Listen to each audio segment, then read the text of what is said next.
This video will show you how to replace the Earpads of Sony MDR-100A headphones.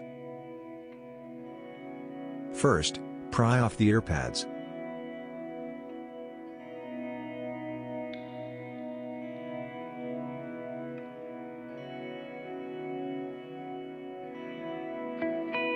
Second, left with the notch, another is right.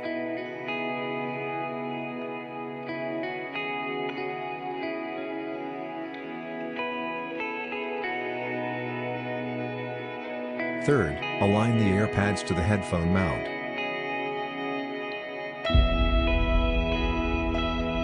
Fourth, press the 6 points and stable the Earpads.